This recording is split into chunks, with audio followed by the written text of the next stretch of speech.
Forward to the cloud. Bingo, we're recording. Here I am with CJ Hopkins, who is currently in Berlin in Germany. Is this correct, CJ? That's correct. And I am in Harper's Ferry, West Virginia. And CJ has just published a book called The War on Populism. And we want to talk about this. And CJ Hopkins, I've been reading CJ Hopkins for 3 or 4 years now, and it's been a secret I've kept because I don't want to alienate any more liberal friends than I already have alienated. But things have come to such a pass now that I think it's time to at least for the intelligent liberals that, if liberals still the word at Naked Capitalism, it's time to see CJ Hopkins in action. Can you tell about your career as a playwright and why you've been in Berlin for 6 years? Then I want to show everybody a page out of your wonderful essay, Bernie, the Magic Socialist. Sure, John, thanks. And thanks for having me on. The answer to that question is a really long story, and I'll try to make it short. I spent about 15 years in New York City in the 90s, early 2000s. And made a lot of experimental theater downtown, had a little theater company for a while, and got lucky with a play in 2002, a play that was 10 years old by that time, and won some awards in Edinburgh at the festival. And so that took off and kind of took my work international. And I was traveling around in Europe a bit. And this was shortly after 9/11, 2002, 2003. And I had been looking for a way out of the States and out of New York for a while, found Berlin. It reminded me of San Francisco prior to the .com boom. And I thought, what the hell, I'll give it a try. And here I am 16 years later. 16 years in Berlin. Yeah, I got here in 2004. Wow. Well, let's tell us, I'm going to get a page out of it. Tell us about the essay, Bernie, the Magic Socialist. I forgot exactly when I wrote that one. That must have been early in the beginning of the campaign when they rolled Bernie out, for the Bernie show again. Okay, I'm sorry. No, February 25th, 2019. Yeah, there we go. Early in the campaign. Just a little background, the thing that got me started, as you said, I was a playwright for many years, wrote a novel a couple of years ago, and I started this political satirist / commentator stuff in 2016 during the campaign. And part of what got me into it was Bernie. I got really excited about Bernie in 2016. I thought, oh boy, there's a real leftist populist sort of guy running, and this will be exciting. So I watched and covered that whole show, and that happened. And then here we go with the new campaign 2019, and I was just sort of amazed that they were going to run the whole show again. And it seemed like, just millions of people were going to sign on for the same con all over again. And I think that's where the piece came from. And you were right on. And unfortunately, or at least it broke my heart for a second time in a row. I still have my Bernie 2016 sticker on my old Volvo. So I'm a total Bernie, wish Bernie was, wish he really was a populist. But when I remember reading this back in the beginning of 2019, and I said, okay, CJ Hopkins is funny, he's smart, but he's too mean-spirited, he's too pessimistic. But no, the whole point is you were exactly as pessimistic as reality required. I just reread this like an hour ago, and it cracked me up. Would you mind reading it? That's right, folks, Bernie is back. Sure thing. Okay, so that's right, folks. Bernie is back. And this time, it's not just a sadistic prank where he gets you all fired up about his fake revolution for 15 months, gets cheated out of the nomination, and then backs whichever corporate bought candidate the Democratic Party orders you to vote for. No, this time, the Bernster really means it. There you go. And he's what he's carrying Biden's bags, or I don't know, flossing Biden's teeth for him at this point. It's just too depressing. Um, so talk about how I'm going to try to make this stop share. There you are. So we're talking maybe mostly to an audience that would like to be liberal, that has a soft heart for Bernie, or used to, or has a soft heart for populism. What's turning out? What's really going on now, and what's in the context of what you call globo-cap? Yeah. Well, let me just say right up front, John, and don't tell anybody this, okay? It's a secret, but underneath my, whole, sharp, bitter, sarcastic satire and everything, I'm really, kind of an idealist at heart. As I said, in 2016, I fell for the Bernie thing, hook, line, and sinker. I don't personally believe that Bernie is some, horrible, conniving con man. I think that he actually cares about the stuff that he says and would like to, enact it. I believe he's sincere about that. I think he has absolutely no chance of doing that, and never did. And that's where the Bernie piece came from originally. My globo-cap stuff. And let me just kill my email so that it doesn't keep making noise. The globo-cap stuff ties right into that. Bernie was never going to be the candidate and could never be the candidate. It's funny, I talk to people here in Germany where the campaign finance system is quite a bit different.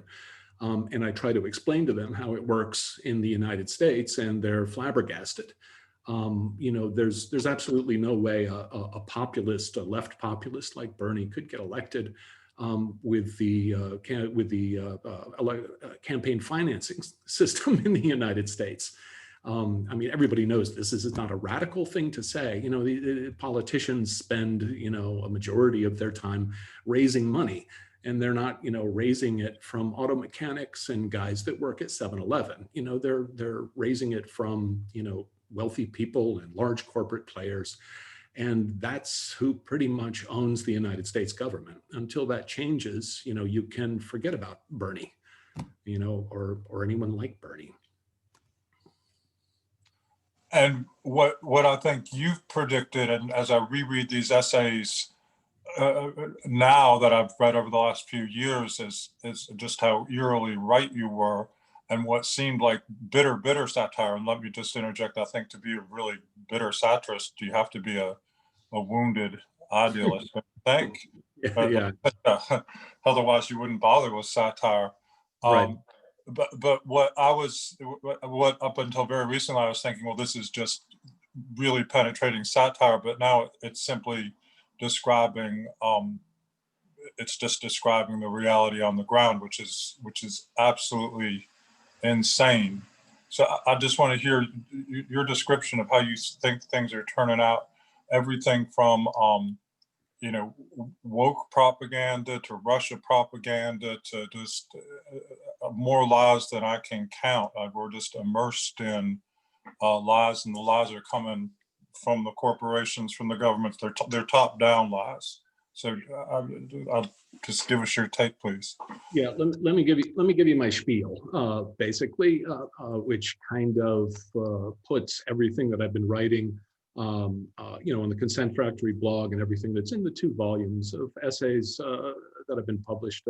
It really also covers my plays and my novel as well, and everything that I've been writing. In 1989, the Soviet Union collapsed, or began to collapse, and collapsed in the early 90s. And at that point, I think that was a much more historic event than most of us realize. And we really haven't come to terms with what that means, and what happened was the last sort of ideological adversary to capitalism, global capitalism, dissolved and disappeared.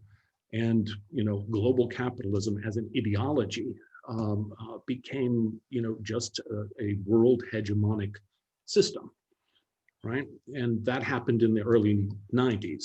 Yeah. Since then, if you look at everything that has happened in the last, 30 years or so, What happened was, global capitalism, and when I'm talking about it as a system, not a bunch of guys sitting in a room, conspiring or anything. But global capitalism realized, okay, we have it. We have the world. It's ours. Our last adversary is gone. Well, what's left to do? What's left to do is to clean up and mop up and sort of destabilize and privatize and restructure all of these territories that are left after the Cold War. That went pretty well for a while in the former Eastern Bloc countries, in the Middle East. And that's what global cap has been doing basically since the fall of the Soviet Union. Where I got interested was in 2016, you started to see not just the Middle Eastern religious extremist resistance to being restructured, but you started to see a populist resistance in the West. And that's kind of what I have been following. I could go on babbling about this for a long time, but basically in a nutshell, what global capitalism does, what capitalism does as an ideology, not as an economic system per se, but as an ideology, what it does is it erases and decodes all of the old traditional values, despotic values that came from the church or the culture or the family, what have you. It decodes all of those and replaces them all with a single value, which is exchange value, and it basically renders everything and everyone a commodity, right? The first, it was the Middle East and the former Eastern Bloc countries that were kind of rebelling against being turned into commodities. And they were dealt with and are still being dealt with. And now more and more people in the West are starting to resist this decoding of their values, and being basically transformed into commodities. This is the way that I see this populist backlash, this populist uprising that more or less started in 2016 with Brexit and then continued with Trump and then the election of various right-wing populists in Europe. And so that's the context. That's the way that I see this. When I talk about the war on populism, what I'm talking about is the global capitalist system's reaction to this populist resistance to its spreading hegemony, right? So that's the context that I'm working in. And then just speak for a minute about populism, especially Thomas Frank just a few months ago published a great book about the history of anti-populism, and he makes two very, very important points. First is, in general, populism is a good thing, and it's naturally a left. It's about helping decent people. It's about helping the working class. If we'd had a real populist movement in the United States, it would have been perhaps an American Labor Party. And the second thing is, to the extent, at least over the last 100 and some years of American history, to the extent that there ever is any sort of real populist movement in the United States, the elites fall all over themselves to crush it. Now, how do we want to? We certainly want to say that the Bernie of 2016 fit into that kind of a populist, idealistic thing. How do we want to describe Trump and using this word populist? Well, as I've written from the beginning, I'm not a fan of Donald Trump. I lived in New York City with the man for a long time. Yeah. I'm not a fan of Donald Trump personally. I hesitate to criticize him too much these days because, the entire liberal establishment demands that he be criticized and condemned at every month. But I'm not a Donald Trump fan. I don't think Donald Trump is really a threat to the system or a threat to anything. I think Donald Trump is a symbol, became a symbol and became a figurehead of this populist resistance to the spread of global capitalism and its ideology. I just think he became a lightning rod and is now the symbol of that type of populism in the United States. I don't think Donald Trump is going to is going to lead a populist movement or anything like that. I think the reason that Donald Trump got elected was that there was this huge populist sentiment, this angry populist sentiment, and electing Donald Trump was the way to say, I don't know if I can curse on this show or not. You can. Are you going to quote Michael Moore? Yeah, but exactly. Electing Donald Trump was, just a big fuck you, to the system. And, there's a new slogan out, for this year, which is, Trump 2020, because fuck you again, and Yeah. that's really the way that I understand it. So whereas I'm not a fan of Donald Trump, I do understand that populist sentiment. I understand that populist anger, and I don't condemn that at all. I think there is widespread anger in the United States at a simulation of democracy that people understand they have no power over. They have no control over. People are not stupid. That they understand that they really don't have any power in the so-called democratic system of government. Well, this brings us into, I want to bring the conversation to woke theory that's coming from the top down.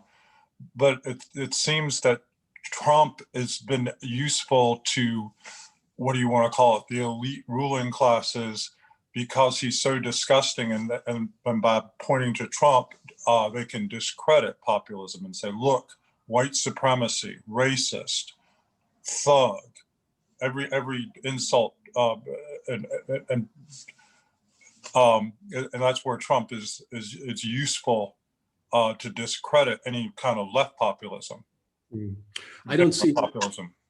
Yeah, I don't see him as useful per se, but I absolutely agree with you. I mean, populism, if we boil it right down and take it out of an academic setting, and I love Thomas Franken, and I appreciate his book and his analysis, but if we take it out of a formal academic setting, what it is, it's talking about government by the people, right? Right. Actually trusting the people to decide what they want, is what it is. This doesn't sound horrible to me. This sounds good. Populism has been demonized since this populist backlash began.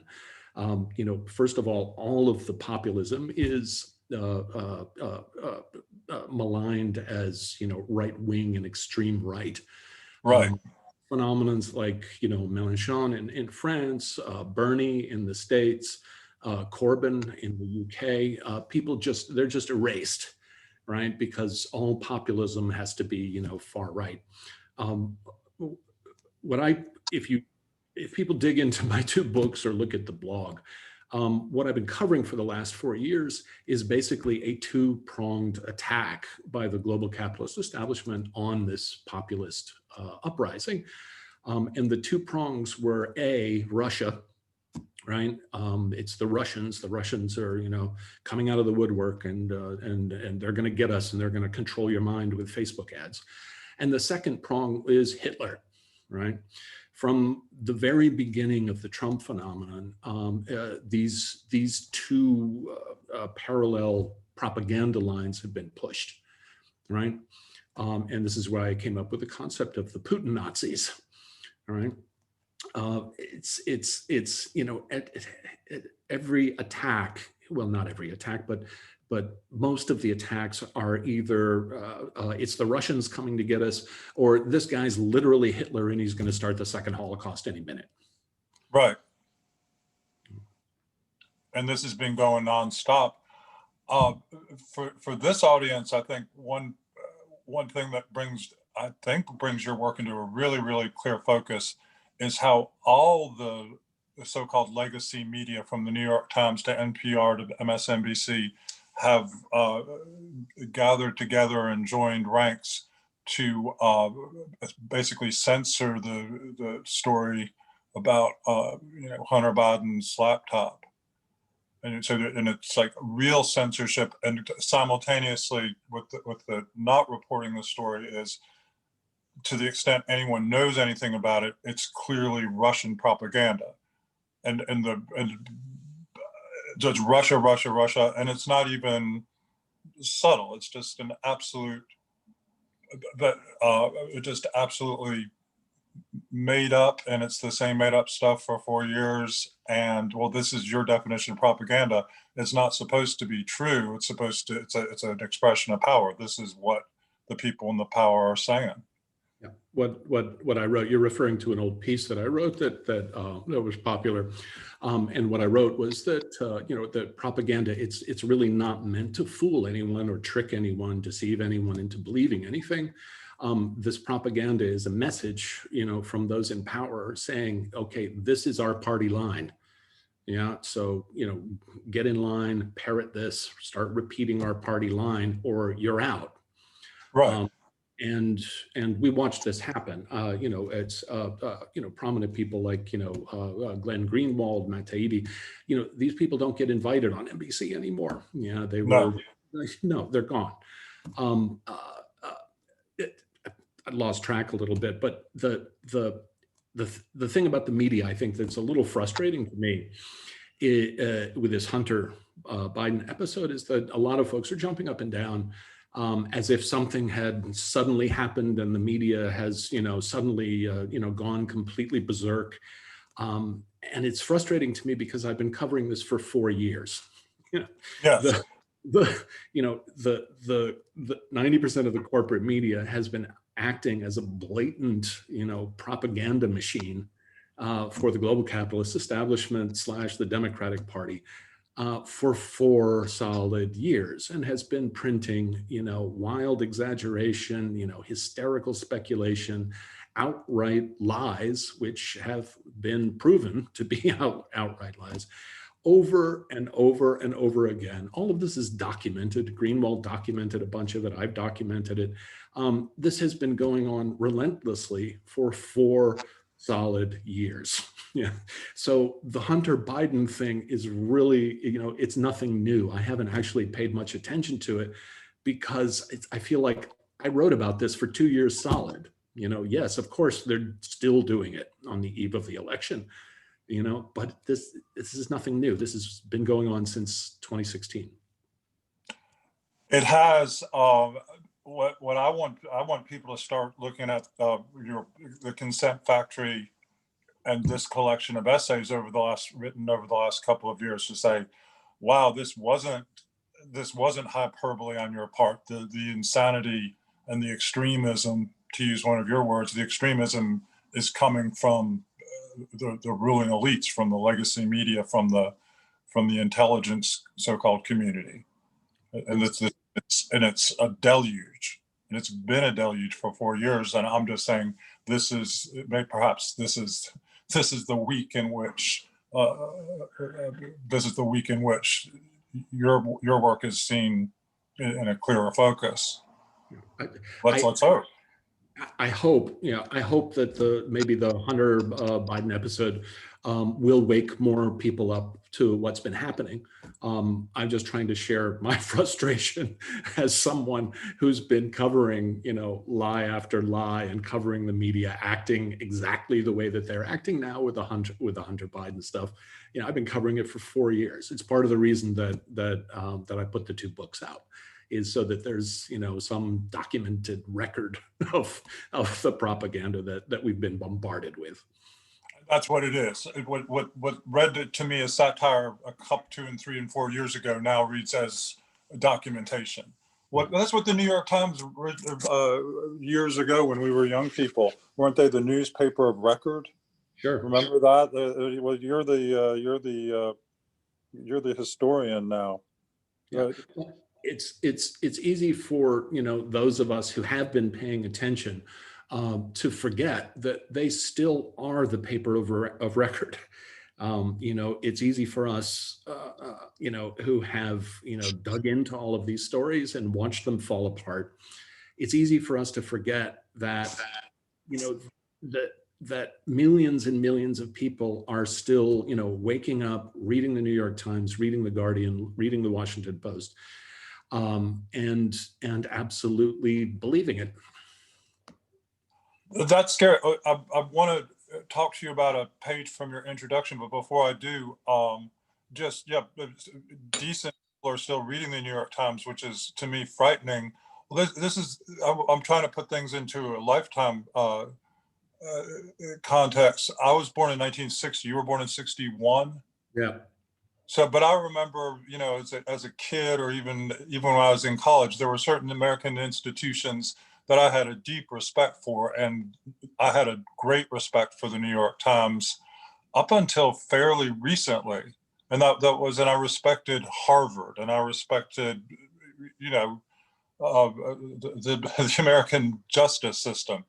But it's just been over the past how many years where if I see something coming out of the Ivy League or see something coming out of the New York Times, I instinctively now say, "Oh, it's going to be a very venomous type of propaganda." Yeah. Well, That's what I expect now from the New York Times. Not just propaganda, but just a propaganda that's hostile to regular people. That's hostile to your word, populists. Again, not to, bring everything back to my book, but, or maybe to do that. Let's do it. Let's bring it back to. But John, I absolutely agree with you. I mean, let's not be naive. The New York Times, the Washington Post, all these papers, were always churned out a certain amount of propaganda. That's the role of any leading establishment paper in any society. Sure. But that's not all they did. And I think what you're noting is a dramatic shift over the past 4 years, a dramatic shift in this direction, such that we're at a point where when the Hunter Biden story comes out, they can do this. They can literally literally come out and call something that no one will stand up and say this stuff is fake, right? It's pretty obviously authentic material, and yet the so-called paper of record can come out and point fingers and say this is Russian disinformation. The old New York Times that you're talking about, that you and I grew up with, not that they weren't an establishment paper, but they were never so shameless. They would have been ashamed to do something like that, and that shame is gone. And I think you see it across the leading corporate media. It's absolutely shameless, and it characterizes. Back to Thomas Frank's terminology, this is our liberal class, our creative class, our learning class, professional managerial class. But are these people as a class? It seems that they're insane. How would you describe it? It's again a phenomenon I never thought I would encounter in my life. This just seems historically tragic. I don't think that they are insane at all, John. I think they're at war. I think they're at war. That's Okay, so let's again, title of my book. Global capitalism has a problem. Most ordinary people in the world, don't want to be transformed into essentially valueless commodities. Let my old liberal and leftist friends condemn them all they want, but people want to have some sort of values in their life.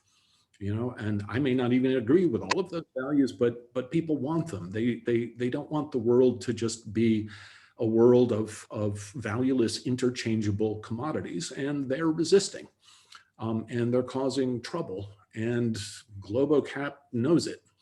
Again, it's not a conspiracy. There's not, 7 guys sitting around at the Bilderberg conference plotting, but everybody, the New York Times, the Washington Post, the Guardian, these papers and the people that work there are all part of the system. Nobody. Right.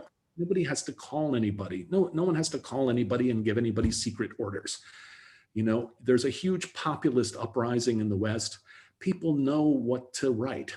People know what to say. They know what propaganda needs to be rolled out to try to counter this populist uprising. And that's what's happening and what has been happening. Okay, and since the point of I'm going to use your term, global capitalism, since the point of global cap is to flatten everything, the revaluation of all values, to paraphrase Nietzsche, and to just one big commodity value. I think and you've written about this, and I'm looking at this footnote. The United States of America is teetering on the brink of a corporate-sponsored, racialized civil war. Well, this gets into what some people call critical race theory, or the whole woke stuff. The best metaphor I've heard for the conquest of woke is that it's a universal solvent. It's a super industrial solvent, and whatever critical theory encounters, it can essentially destroy. It comes into your workplace, you're a racist, close it down. It comes into your school, this is racist, close it down, or transphobic, or misogynistic, or whatever. But and it can go anywhere and condemn it, and therefore it's, at least right now, critical theory and woke stuff is a super useful tool for globocap. Do you want to elaborate on that?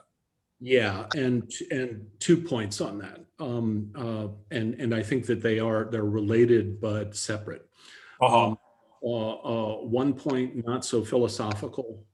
I think that racial polarization, racial tensions, racial strife has been fomented in the United States and globally as a result, as part of the whole Putin Nazi narrative that I was talking about. It's just part and parcel of demonizing all forms of populism, any form of resistance, to global capitalism, demonizing it as fascist, Hitlerian, racist, white supremacist, what have you.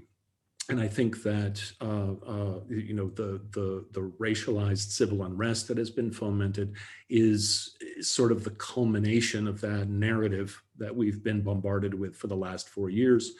And when I, watching events this year in the States, and the protests and the riots and all of that, it's just, of course, of course, this is the year where they need to get rid of Trump, the symbol, and so of course there needs to be widespread racialized civil unrest fomented. That's point one. That's the practical side of it. Point two is more abstract and philosophical, and it goes back to all the stuff that I was babbling about in the beginning, which is, there's another function of this wokeness. And if you understand capitalist ideology as a values decoding machine, right? What it needs to do when it goes into a territory is it needs to decode and erase all of those old traditional values. If you take it out of our context for a minute and put it in the Middle East, what it needs to do is decode all of these theocratic societies, or at least get them to the place where Saudi Arabia is, where they can talk, religion all day long, but they're playing ball with global capitalism, right? Right. That same principle now it applies in the West. There are other values that need to be decoded, people's religious values, their old traditional cultural values. All of these need to be decoded, and this is part of the function of what is it, critical theory, or wokeism, is demonizing anything that doesn't conform to this sort of valueless ideology of global capitalism. Right, and it's astounding, and I'm aghast in just how quickly this has. Do we want to use the word metastasized just over the last year or so?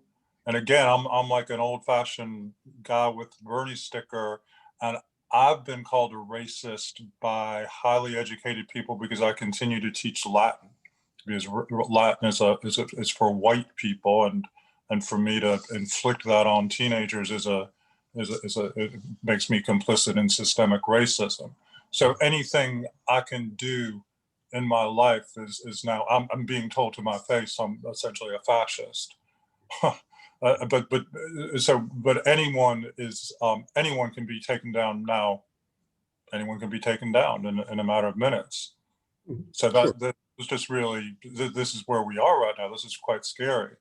Yeah, I can't, John, I can't count the times that I've been called, racist and anti-Semite, Trump-loving, Nazi online, because of the various pieces that I wrote. It's really kind of totalitarian in nature. I mean, there was that picture that went around and got a lot of publicity. There was of the Black Lives Matter crowd outside. I think it was a restaurant in DC. It was DC. Where the woman was the woman who was eating at the table just sort of sat there and didn't do anything, but refused to give whatever gesture they were demanding. And it's just really an iconic image of this, this mob surrounding this woman and demanding that, she, demonstrate her conformity to the narrative. Which, yeah, I find it disturbing and frightening. And I want to I would like for you to do it, because I've gotten in trouble even by asking the question. Over the summer, I lost a couple of liberal friends who were journalists because for asking the question. So I'll merely ask the question again. To what extent do you think, for example, the New York Times 1619 Project, which trumpets the narrative, that's the word there, the narrative, it trumpets the narrative that the United States is a fundamentally evil country that's founded on racism and slaveocracy. It always was, always will be.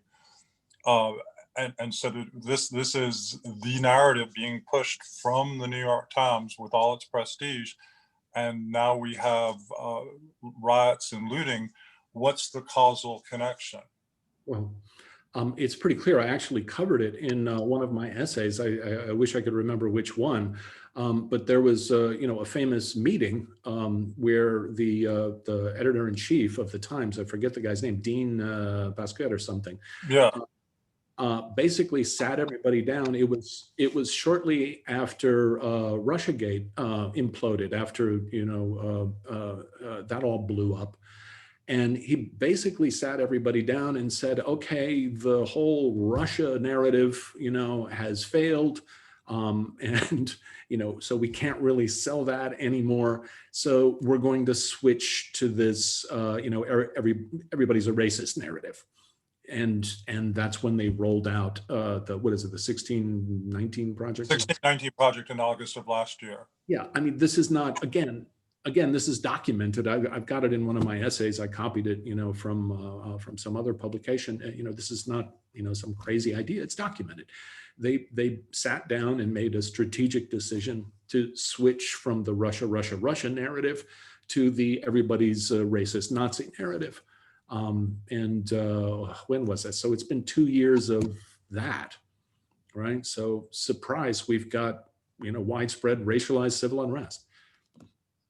And that's, would you mind, can you see your footnote or should I read it? It's at the bottom of page 17. I can get it. I got a copy of my book right here. You want me to read it out? Yeah, read it out, because this is, I think, something that we really do need to talk about. Smart people need to be talking about this, even though it's going to lose a lot of people in France.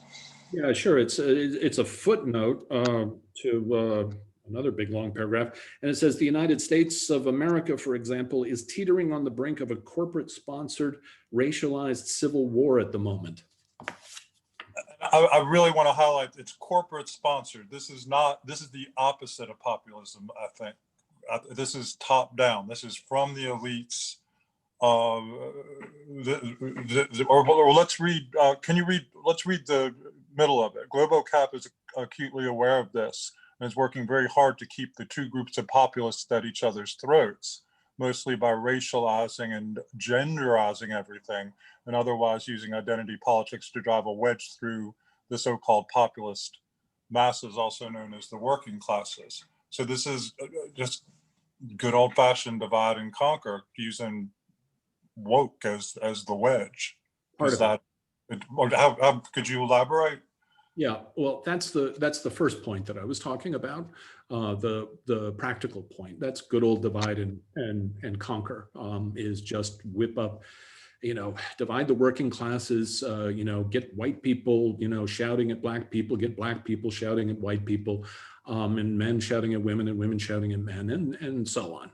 This is just good old divide and conquer, and whipping up strife to get everybody screaming, get the working classes screaming at each other rather than the ruling classes. Right. And now go to the second point. Sure. Well, the second point is the point that I talked about. It's not in there on that page, or maybe it is actually.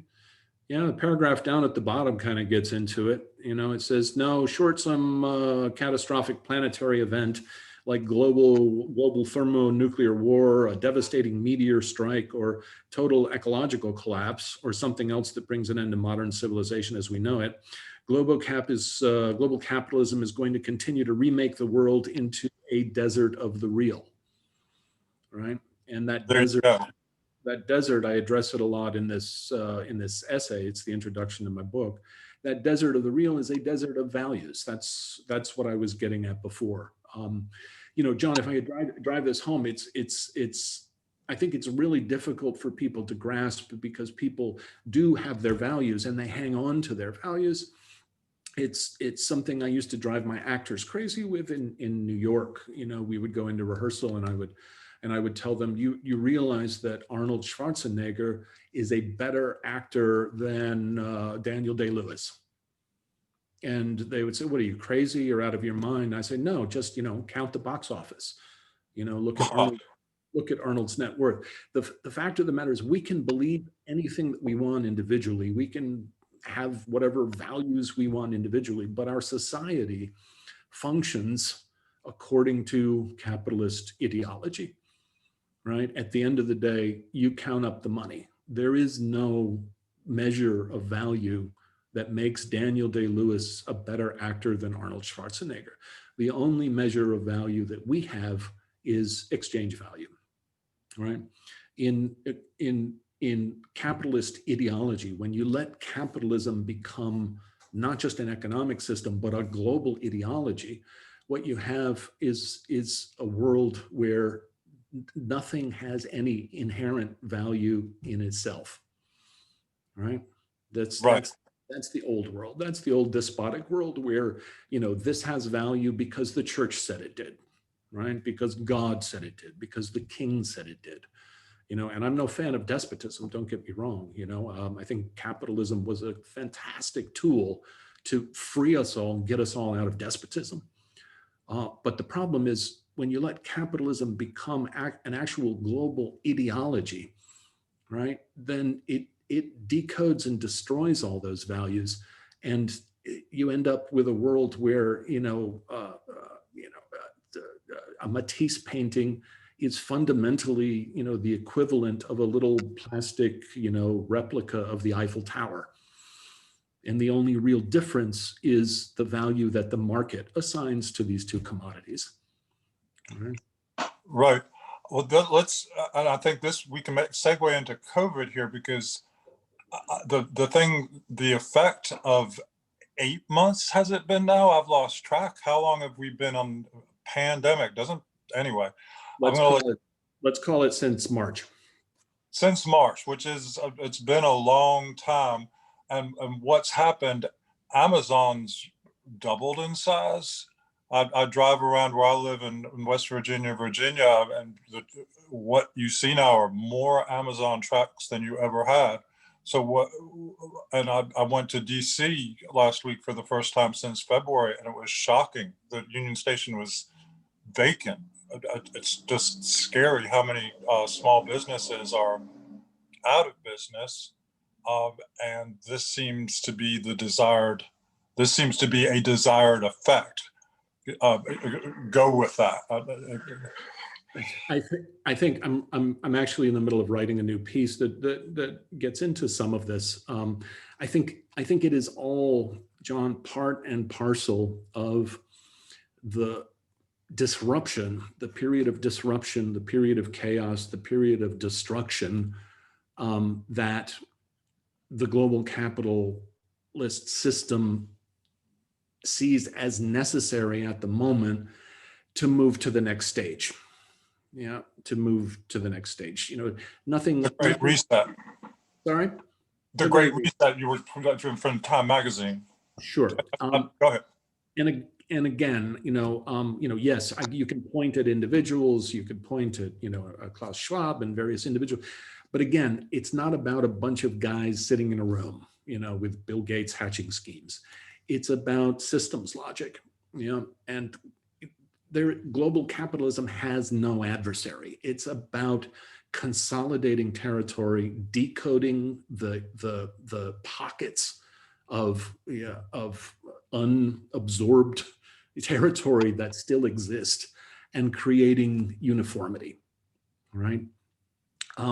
We're at a stage now where there is enough resistance to that, where obviously or apparently this period of chaos and disruption, crisis capitalism, is necessary, right, in order to take us to the next stage, which frankly seems pretty dystopian to me. I think that's the forest, that encompasses all these trees that we're looking at. Part of that is the destruction of small businesses, and they're dropping like flies here in our neighborhood. I come from the theater. If you talk to theater people, Oh my God, the performing arts are absolutely being destroyed. It feels like we're heading to a place where people are so terrified, so angry, and so desperate that they're going to be willing to accept anything, that resembles semi-normality. So what a wonderful phase for global cap to be creating,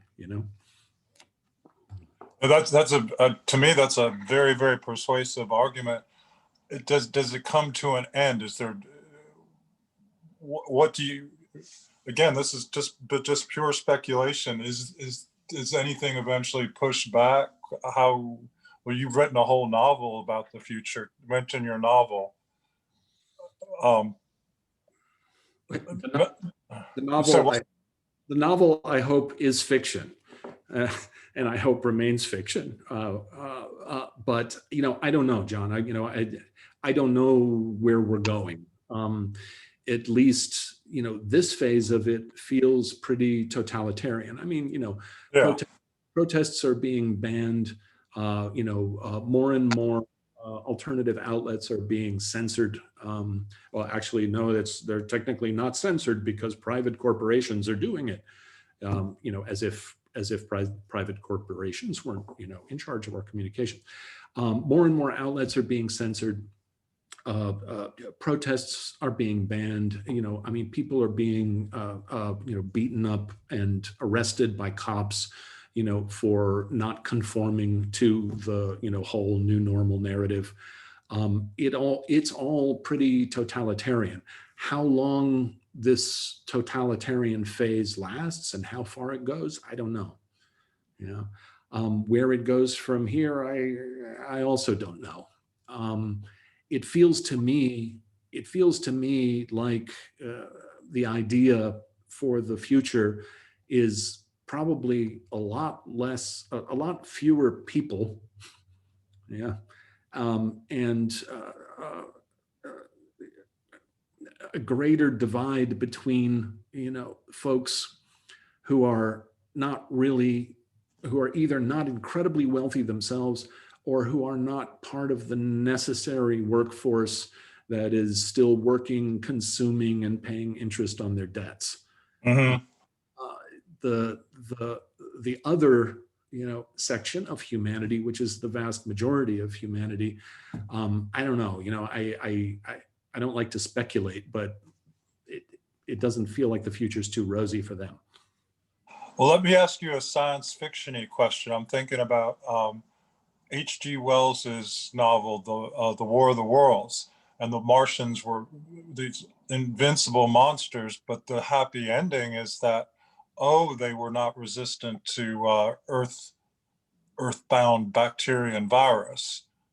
And so I wonder if we make an analogy to global capitalism, global cap, like the Martians, is there just so much just human fucked upness that it collapses under its own weight or something? And specifically, I'm thinking right now, Trump might actually win again. Yeah. How can the Democrats fuck up so bad again and again and again? So this brings just the whole notion that how our leadership class is so fucked up. Maybe that's going to be the saving grace, like in H.G. Wells. I don't know. Again, John, I agree. People are messy. But what I'm really kind of focusing on is more the system itself, and systems have their own logic. Yeah. It doesn't feel to me, I mean, a lot of folks, talk about, this is the end of the Western Empire and it's the collapse of the Western Empire and what have you. And it doesn't feel like that to me. It feels like we're just at the beginning of the globocap world. Again, it was just in '89 and the early '90s that last ideological adversary disappeared. And these days, go ahead, try it, try to mount an ideological argument, to capitalism. You're seen as, quaint or a fool, what have you. It's just, or deluded, there is no resistance, and it's just getting started. And one other book that I want to bring up in this context. Remember the Fukuyama book that came out? Was that in the '90s, the End of History? But he was taking some of the same information about the collapse of communism, but saying, now we're entering utopia.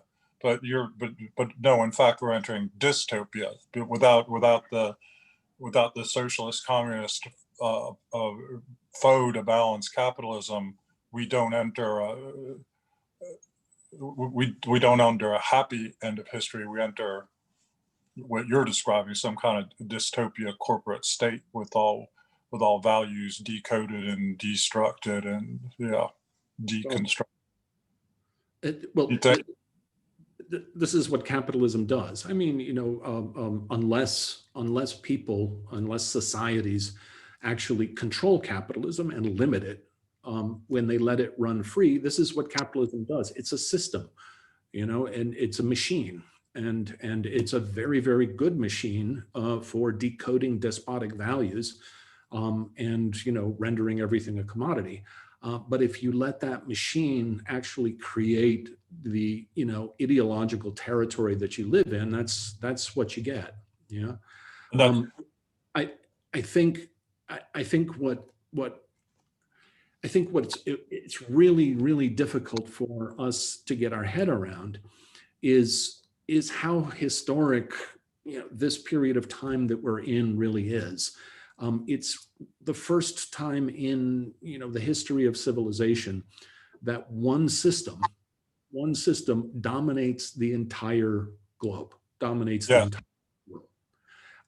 And that's easy to say, but it's really, really tough to get your head around. A lot of people on the left, in the alternative left, the circles that I move in, are freaked out about, the US is going to go to war with China, the US is going to go to war with Russia. The US is not going to war with China, or Russia. They're all part, the entire global economy is interdependent, right? We're in completely new territory where one system controls the entire planet.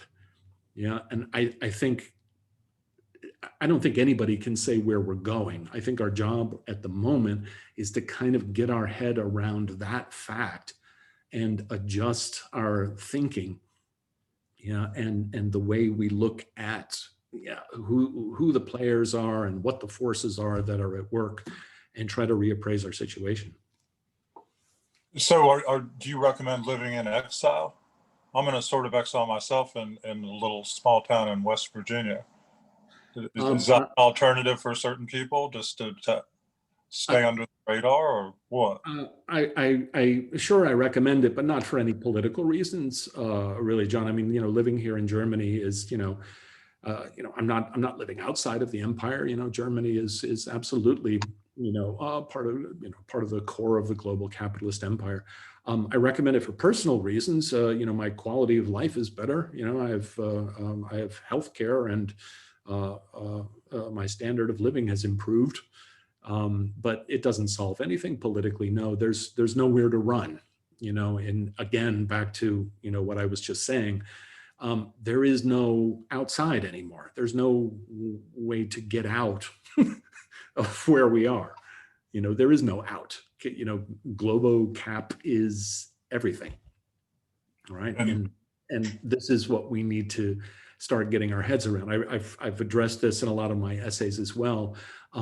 All of our enemies after the Soviet Union dissolved, since then and going forward, all of our enemies are internal enemies, right? They're all insurgencies. The Islamic fundamentalist terrorism, this is an insurgency from within the system. This populism that the establishment has been at war at, this is an insurgency from within the system, of course, because there is no outside anymore. Yeah, there are no more outside enemies. Yeah, there are only insurgencies within the system. It's part of what we need to understand. And having said that, what kind of insurgency could one align himself with? What kind of stand? What kind of decent stand can someone take at this point? I have no idea, and well, I have some idea, but it's just, I'll tell you where I am. Where I am. I'm an old lefty type. I can't, racism disgusts me. Anti-Semitism repels me. I just can't stand any of that stuff. And yet, a bunch of the working classes are racists. And there's still some anti-Semitism there, right? And it's been difficult, yeah, because I'm programmed, as a creature of the left, I'm programmed to scream at racism, right? And the system is using my programming at the moment to pull me over into its side of this war on populism. Right. And so what I've been trying to do for the last 4 years is not cooperate with that dance and say, yes, yes, some of the working classes may have racist views, right? And yes, some of them may have other values that I don't approve of, right? But that's not what I'm focusing on. What I'm focusing on is this resistance from the working classes to the larger force of global capitalism that is trying to decode and absorb them. Do I wish that more of the left would get on board? Yeah, you bet. Yeah. And that at the very beginning of the book, you quote Orwell, don't you? If there's going to be any hope for the future, it comes from the proles. Yes, and the part of the reason that I've been doing what I've been doing is, I just, I don't think you can wait to defend or ally with the working classes until we have cured humanity of racism. It's a trap, right? Yeah. It's a trap. There's racism and there's racism. I grew up in the South, grew up around a lot of racism. We're the same age. We were kids during the civil rights movement. Yeah. it's a choice. If I let myself get sucked into that narrative that you mentioned that the New York Times is pushing, the whole, Nazi side of the Putin Nazi narrative, if I let myself get sucked into that and I spend all of my time pointing fingers at the rest of the working class, calling them racists, I'm really just kind of a foot soldier for Globocap, helping them carry out their mission. Yeah. And so what I've been trying to do is expose some of the larger, shine some light on some of the larger forces at work to kind of de-simplify everything and get people to think a little bit more. Well, that needs to be done. Let's stop here. Why not? And encourage people to get this book. Explain, You Are the Consent Factory, or is that a secret? Tell who is C.J. Hopkins and what is the Consent Factory? Explain that. Yeah, I really, yeah. The consent since the Consent Factory is John, is some kind of shady, half think tank, half consulting operation, that's really hard to pin down. They're very slippery, and I have nothing at all, to do with them other than I own the blog and own the Consent Factory, trademark and all of that. But other than that, I have absolutely nothing to do with them. They're just some sort of shady operation that publishes all of my essays on the blog and my books. So should we hope that Amazon and Twitter shut it down? No. No, we shouldn't hope that. No, we shouldn't hope that. We should hope that they don't shut it down and people continue to buy my books. Okay. Okay, C.J. Hopkins and/or the Consent Factory. Well, thank you so much for talking to us. And Naked Capitalism, old-fashioned liberals need to realize that the world's a much, much stranger place than any of us had ever anticipated, I think. Now, how do you want to end it?